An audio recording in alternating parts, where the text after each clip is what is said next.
Join me today guys as I'll be exploring Windows 10, looking at the desktop, the taskbar, the applications on your taskbar, your widgets and your system applications together with your notifications panel. So let's get started.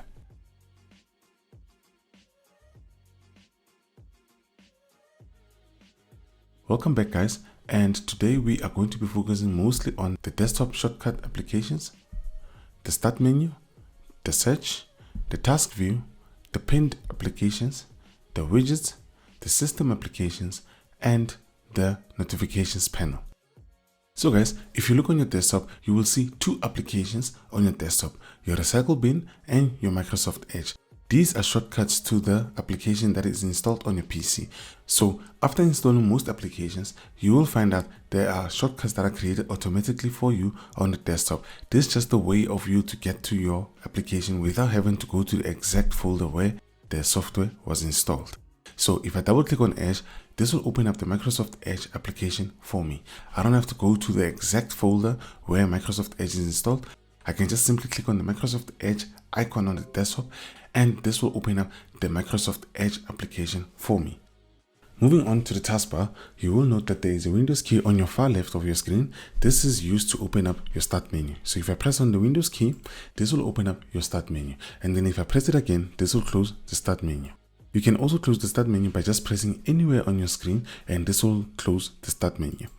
And alternatively, you can also press your Windows key on your keyboard to open up the start menu. So if I press on the Windows key, this opens up the start menu, and then if I press it again, this also closes the start menu.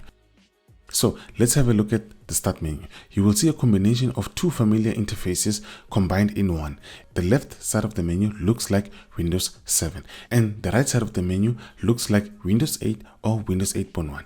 So we can conclude that Windows 10 is a combination of Windows 7 and Windows 8 put together under one system but with newer and better features.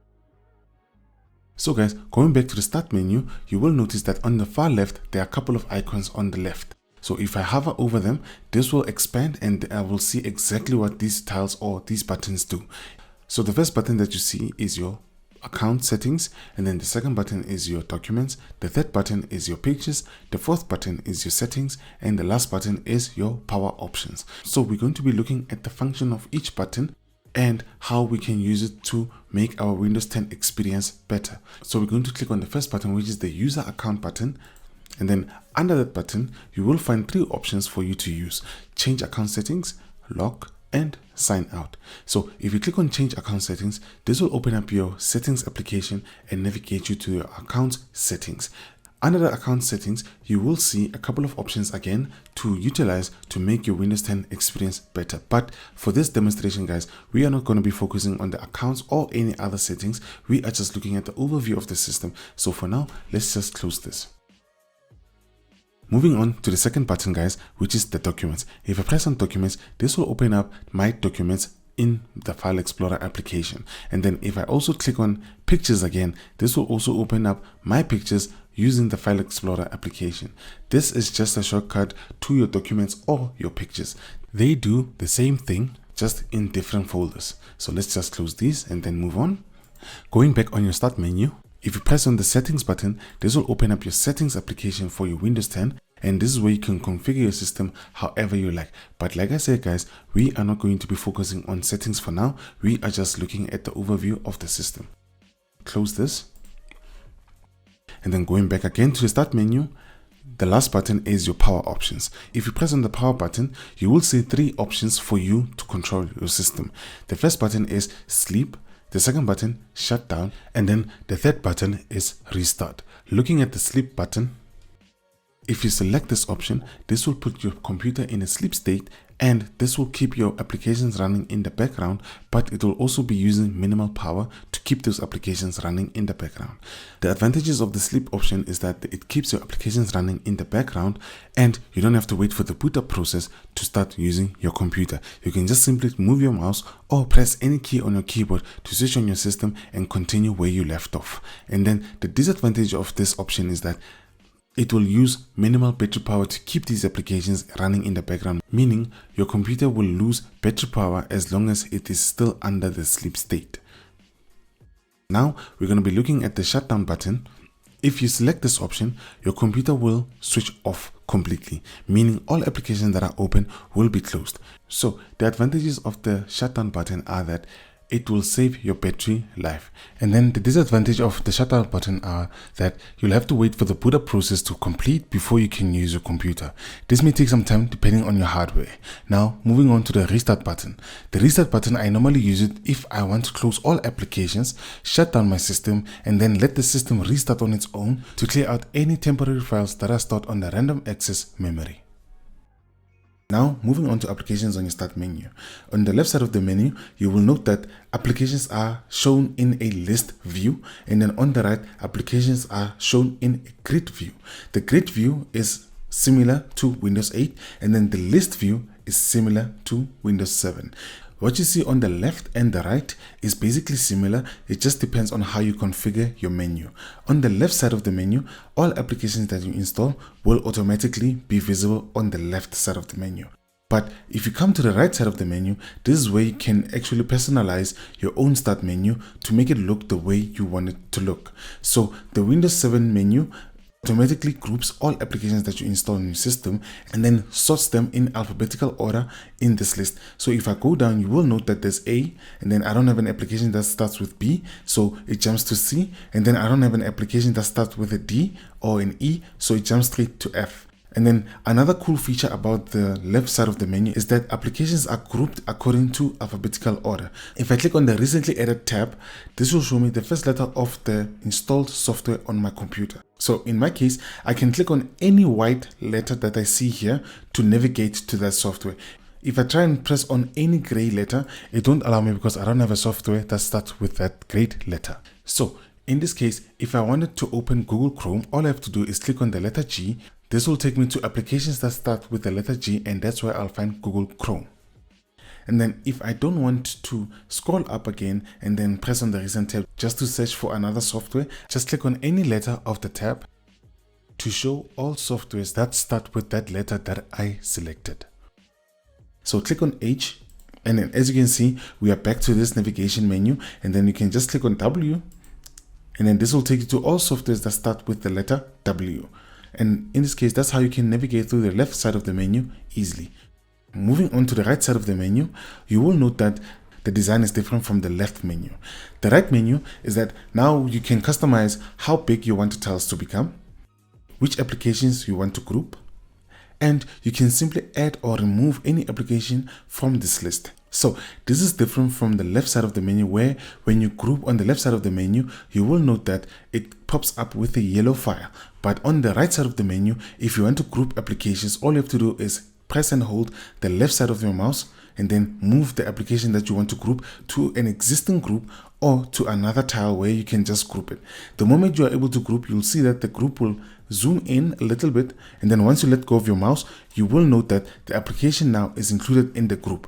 My group doesn't have a name, so if I press on this little arrow button here, this will show me all the applications that are in that group. You can also resize your tile to whatever size that you want. In this case, say for instance, I want to have my photos tile to be the largest tile on my menu. All I have to do is right click on that tile and then go to resize and then select large. As you can see guys, now my tile has changed size. And then if I want to move a tile next to another tile, all I have to do is press on that tile and then move it below the tile that you want. So I want to leave Skype here. And remember, if you want to move your tiles around in your menu, left click and hold on your mouse. Another cool feature about the right side of the menu is that you can also resize your group. So in case maybe you have a lot of apps that are installed on one group, you can simply right click and then select resize, and then if you click on large, this will increase the amount of space that you have in that group. This doesn't necessarily mean that the group will have a limited space, depending on how many applications that you want in that group. You can also remove applications from a group by left clicking and holding until you are out of the group. So if you left click and hold and then move your tile around or your application around, then let go, you will note that now the application is no longer part of that group or no longer available in that group. You can also remove applications from your start menu by right clicking and then selecting unpin from start. This will remove the application from the start menu, but not necessarily from your computer. If you want to add a new application to the menu, all you have to do is go on the left side of the menu, because on the left side of the menu, it will show you all applications that are installed on your PC. And then on the right side of the menu, this will show you only the shortcuts that you want on your start menu. Of course, Microsoft does recommend a couple of options, like the first ones that you see at the top there, and then the remaining, it's for you. This doesn't mean that you can't remove these. You can also right click and then select Unpin from Start to remove Microsoft Edge from the start menu. If I want to add a new application to the right side of my start menu, all I have to do is right click on that application, select Pin to Start, and now, as you can see, the calculator is now there at the bottom.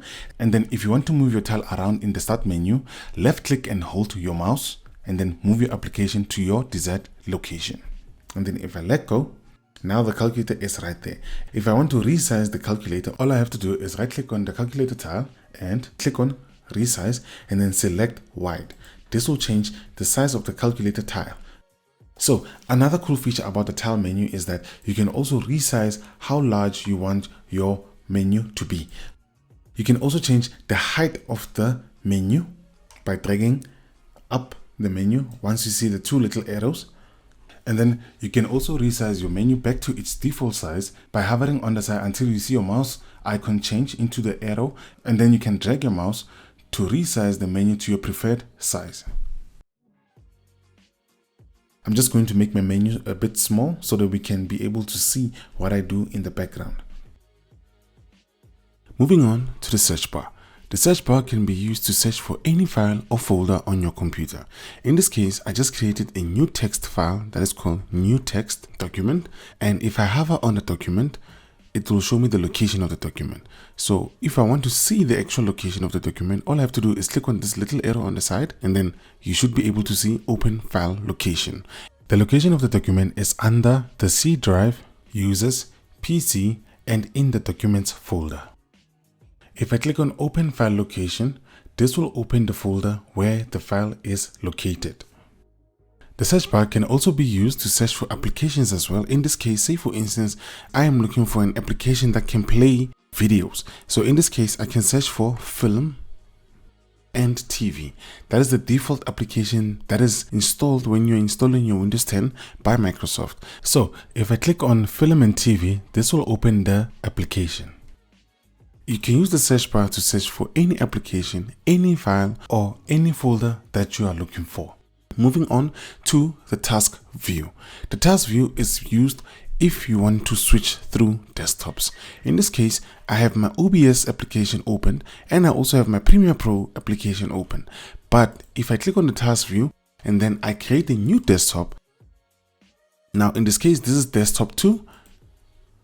If I open desktop 2, as you can see, the two applications are not visible there, but that doesn't mean that they're not open. They are open on the other desktop. So if I right click on my taskbar and I select Task Manager, I should be able to see Adobe Premiere Pro running in the background, and I should be able to see OBS software also running in the background.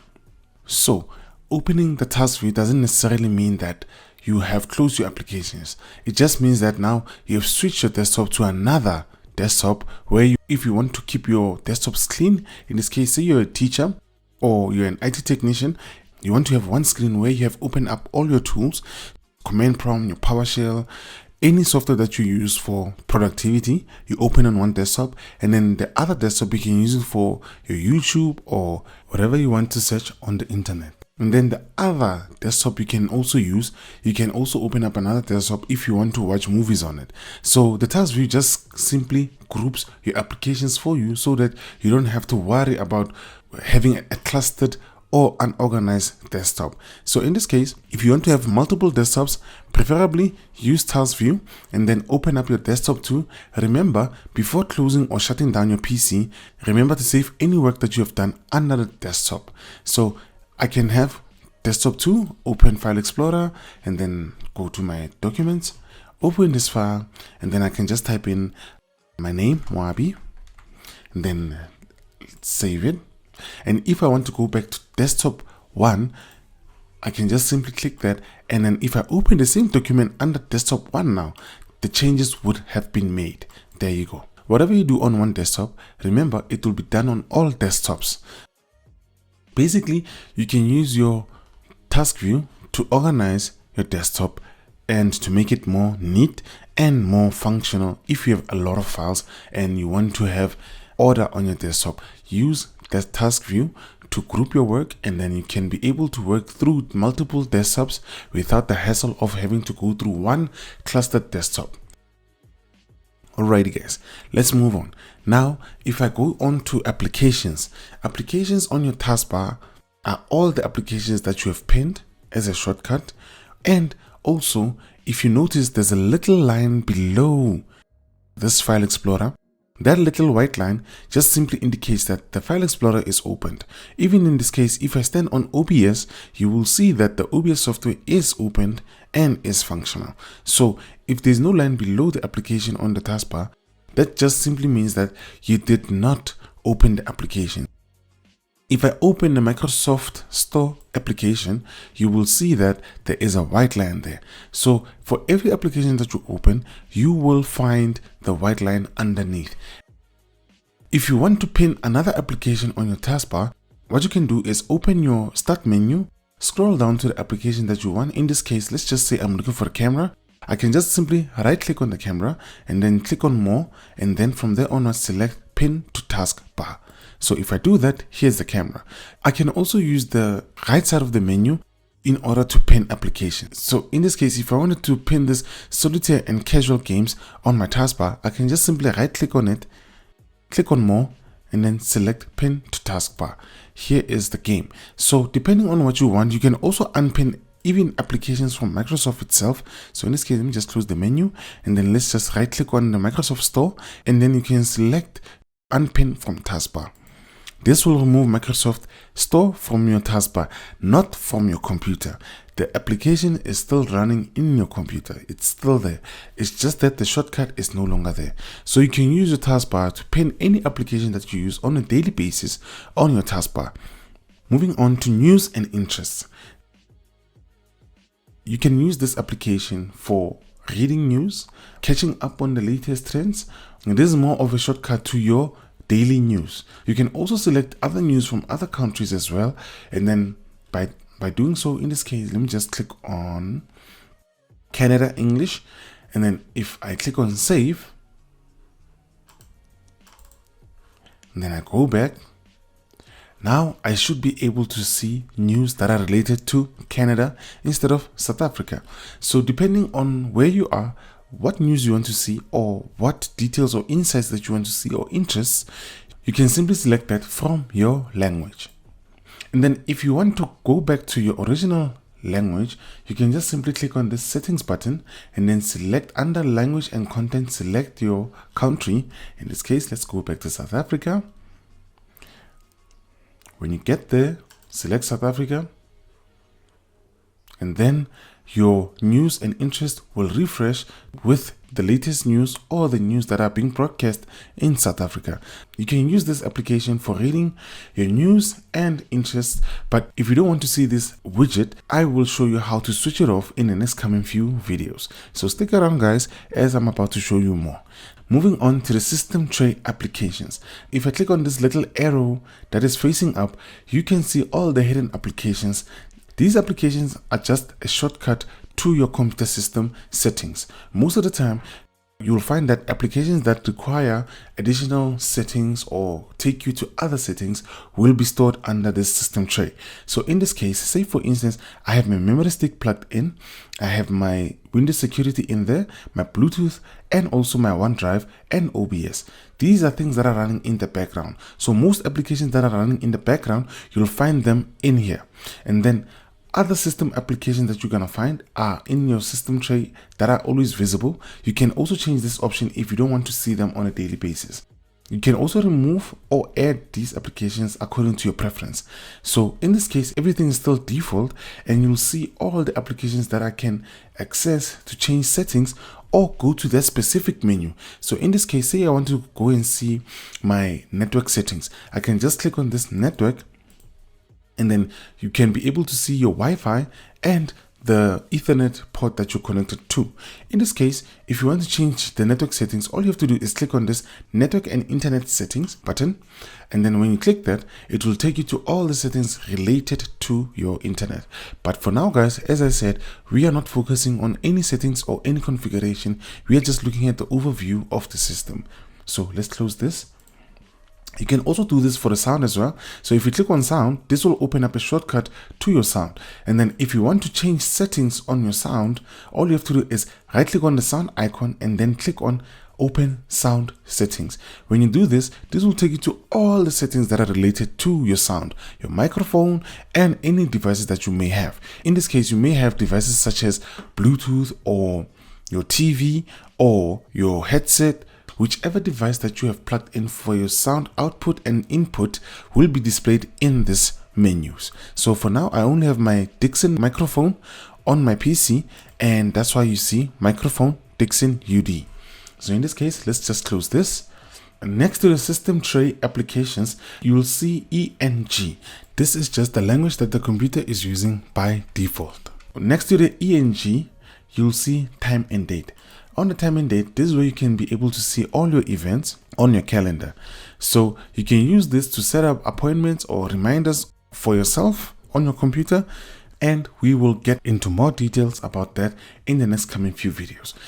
Say you wanted to change your time zone or maybe adjust your time to your preference, all you have to do is right click on the time and then you'll be able to see adjust time and date. If you do that, this will show you that my time is set automatically. My time zone is not. I did change my time zone to Harare, Pretoria. But if your time is wrong and then you don't see the correct time, all you have to do is click on this time zone bar and then select your time zone based on the closest place to your current location. For more details about the time and how to change the time, we will get into that as we move along in the next coming few videos. For now, I just wanted to show you guys an overview of the time menu as well. Let's just close this, and then if you click on this notifications button, this is where you're going to see all your notifications. Any message or email and all the recent notifications will show up in this little area here. And then below that, you'll see that there are tiles. These tiles are used to control how your computer behaves. In this case, you can open up settings, you can change the light settings of your computer, you can switch on your VPN, you can connect to your wireless network, and you can also connect to your Bluetooth devices as well. You can use this notifications panel to change settings on your computer. So in this case, if I click on all settings, this will open up the settings application. If I click on screen snip, this will open up a shortcut to the snipping tool for me to create a picture of a certain section on my screen. Let's just select this section here. If I let go, under notifications, you'll see my snip and sketch is saved here. So if I click on this picture, this will take me to the snip and sketch application, and here I can make adjustments to my document or my picture. So in this case, let's just say, for instance, I wanted to highlight a couple of things on the screen.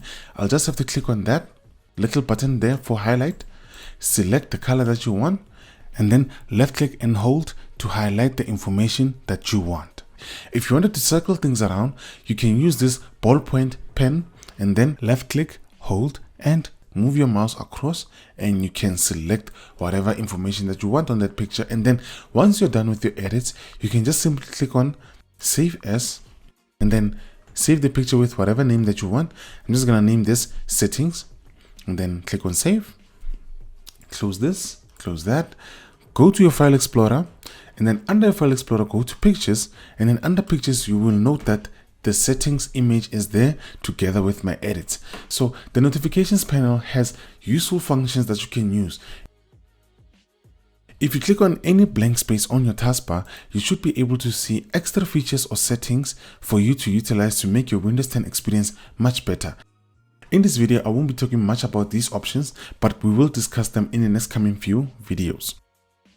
Onto the desktop, guys. So if you right click on the desktop, you will see options that you can use, and then in this case you can create a new folder if you wanted to. You can create a new text document if you wanted to.